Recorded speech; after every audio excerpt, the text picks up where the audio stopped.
Selasa, Presiden Joko Widodo mengungkapkan peluang industri pertahanan Indonesia sangat baik. Presiden meminta kepada jajaran terkait untuk mencari mitra kerjasama dengan pihak lain guna mengembangkan alutsista di tanah air.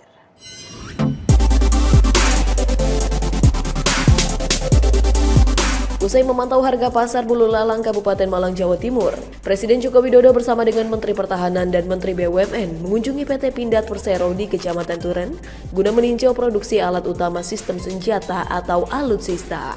Presiden Joko Widodo mengatakan, industri pertahanan memiliki prospek yang baik dan harus dikembangkan, baik itu terkait dengan peluru, kendaraan maupun senjata. Saya hanya ingin menggarisbawahi bahwa industri pertahanan di negara kita memang memiliki prospek yang baik dan harus dikembangkan, baik yang berkaitan dengan peluru, baik yang berkaitan dengan kendaraan, baik yang berkaitan dengan senjata, semuanya, karena permintaannya banyak. Adapun produksi PT Pindad saat ini mengalami peningkatan setelah mendapatkan suntikan modal dari pemerintah sebesar 700 miliar rupiah melalui skema penyertaan modal negara. Melihat besarnya potensi pengembangan alutsista tersebut, pemerintah juga akan memindahkan pabrik PT Pindad Persero yang ada di Bandung ke kawasan industri di Subang secara bertahap. Hal tersebut turut dilakukan pemerintah dalam rangka pengembangan PT Pindad Persero secara lebih cepat.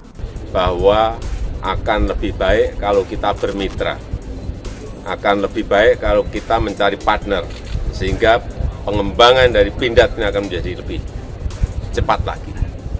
Setelah ini, setelah mendapatkan tadi input, nanti akan kami rataskan dan kita putuskan akan kemana Pindad dibawa.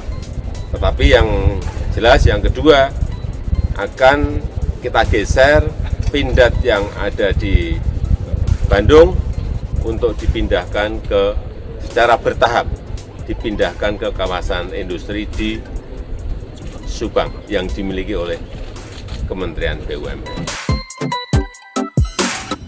Presiden Joko Widodo menyatakan pemerintah menerima banyak permintaan pembangunan tol dari masyarakat. Presiden menilai tingginya permintaan itu karena manfaat pembangunan tol yang banyak dirasakan oleh masyarakat.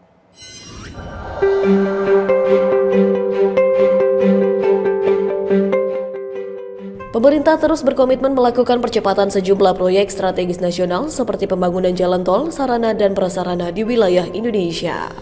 Permintaan pembangunan tol juga dinilai memiliki banyak manfaat dan dirasakan hasilnya oleh masyarakat. Hal tersebut disampaikan oleh Presiden Joko Widodo dalam keterangannya usai meninjau pasar rakyat di lapangan Rampal, Kota Malang, Provinsi Jawa Timur. Para kepala daerah, gubernur, bupati, wali kota melihat bahwa tol itu bisa men-trigger titik-titik pertumbuhan ekonomi baru, bisa mempercepat mobilitas orang dan mobilitas barang, mobilitas logistik. Sehingga karena kemanfaatannya dirasakan, banyak permintaan-permintaan, tetapi prioritas adalah memang masih di luar Jawa. Kendati demikian, Presiden mengatakan untuk pembangunan tol di Pulau Jawa sendiri masih ada kemungkinan pembangunan jalan tol dilaksanakan dengan catatan angka interval rate of return di wilayah tersebut sesuai dengan ketentuan. Internal rate of return-nya, IRR-nya masuk, ya dipersilahkan. Tapi kalau memang IRR, internal rate of return-nya masih belum layak, nah disitulah PMN bisa diberikan ke BUMN atau dikerjakan oleh Kementerian PU. Semuanya pasti masih dilihat, dikalkulasi, termasuk yang di Jawa Timur, termasuk yang di Malang, ya. Dilansir dari situs resmi Kementerian Pekerjaan Umum dan Perumahan Rakyat, pemerintah bersama dengan mitra kerja Badan Usaha Jalan Tol terus bekerja sama melanjutkan pembangunan jalan tol dan meningkatkan kualitas pengelolaan jalan tol dalam rangka peningkatan konektivitas di seluruh wilayah Indonesia.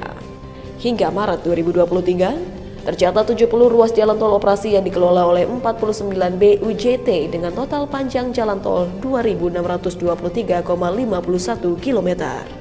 Ditargetkan hingga akhir 2024 angka tersambung jalan tol sepanjang total 3.196 km.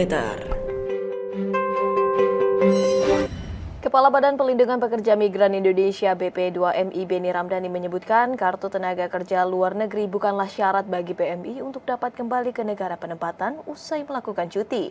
Hal tersebut ditegaskan Kepala BP2MI dikarenakan banyak laporan dari pekerja migran yang acap kali mendapat kendala di bagian imigrasi apabila ingin kembali ke negara penempatan mereka. Kepala Badan Perlindungan Pekerja Migran Indonesia atau BP2MI Beni Ramdhani ketika melakukan konversi pers pada Selasa 25 Juli 2023 menyebutkan kartu tenaga kerja luar negeri atau IKTKLN atau IPMI bukanlah syarat untuk PMI agar dapat kembali ke negara penempatan, namun hanya sebagai sistem yang digunakan BP2MI untuk mendata pekerja migran Indonesia. Penegasan ini dilakukan sebab BP2MI sering mendapat aduan dari PMI yang usai melakukan cuti dan ingin kembali ke negara penempatannya. Kendala tersebut terjadi di bagian imigrasi yang ada di bandar udara, di mana petugas imigrasi meminta IPMI apabila PMI tersebut ingin kembali ke negara penempatan mereka.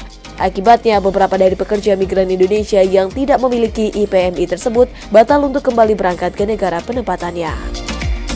Jadi jelas untuk para pekerja migran Indonesia, para petugas imigrasi di bandara, ingin kami tegaskan bahwa EPMI atau EKTKLN bukanlah dokumen persyaratan yang wajib dimiliki pekerja migran Indonesia, sebagaimana diatur Undang-Undang 18 2017 Pasal 13. 2. Bahwa persyaratan dokumen yang wajib dimiliki oleh pekerja migran Indonesia yang akan bekerja ke luar negeri sesuai dengan Undang-Undang Nomor 18 Tahun 2017 Pasal 13. Sekali lagi, jika ditanyakan dokumen apa saja, pasti teman-teman imigrasi juga sudah paham.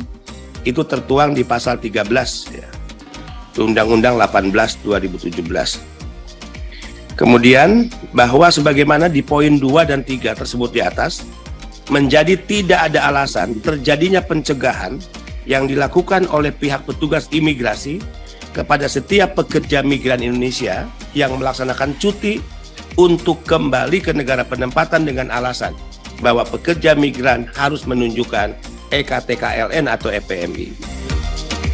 Berkaitan dengan hal tersebut, BP2MI saat ini telah mengirimkan surat kepada Direktur Jenderal Imigrasi Kemenkumham Republik Indonesia tanggal 24 Juli 2023 perihal pelayanan penempatan pekerja migran Indonesia yang sedang melaksanakan cuti. Angka obesitas di Indonesia naik dari 15,3% pada 2013 menjadi 21,8% di tahun 2018 berdasarkan data Riskesda. Pemerintah terus berupaya untuk menekan angka kasus obesitas sampai 3% pada tahun 2030 dengan menerapkan program Isi Piringku sebagai bentuk intervensi yang tepat. Pemerintah melalui Kementerian Kesehatan berupaya untuk menekan angka kasus obesitas di Indonesia menjadi 3% pada tahun 2030. Berdasarkan riset kesehatan dasar, angka obesitas di Indonesia sekitar 15,3%, meningkat drastis di 2018, yakni 21,8%. Wakil Menteri Kesehatan Republik Indonesia Dante Saxono Harbuwono mengatakan, obesitas pada anak merupakan beban ganda malnutrisi sebab di saat yang sama dapat terjadi masalah kekurangan gizi. Selain pola makan, faktor genetik dari orang tua juga mempengaruhi tingkat obesitas pada anak. Untuk itu, pola asuh anak di dalam keluarga menjadi hal terpenting dalam program menurunkan angka obesitas melalui edukasi orang tua kepada anak tentang asupan makanan dan minuman yang aman dan bergizi. Sedangkan upaya yang digodok pemerintah dalam menekan angka obesitas adalah dengan ketentuan pajak makanan yang mengandung bahan olahan gula, garam, lemak yang melebihi ambang batas. Kita tetap berpegang pada SDGs bahwa tahun 2030 nanti angka obesitas kalau bisa ditekan menjadi 3%. Oke. 3% saja angka obesitas di masyarakat. 2030 itu nggak jauh dari sekarang, banyak tinggal beberapa tahun lagi. Maka edukasi masif di tingkat masyarakat itu harus dilakukan secara baik.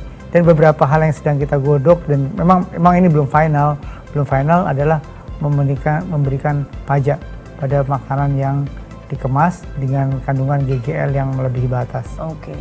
Itu salah satu usaha-usaha pemerintah yang digunakan untuk menekan angka obesitas untuk mencapai angka SDG 3% di tahun 2030. Wamenkes Dante menambahkan, adapun intervensi yang tepat dalam menekan laju pertumbuhan angka obesitas di Indonesia dengan menjalankan program gizi seimbang bertajuk Isi Piringku.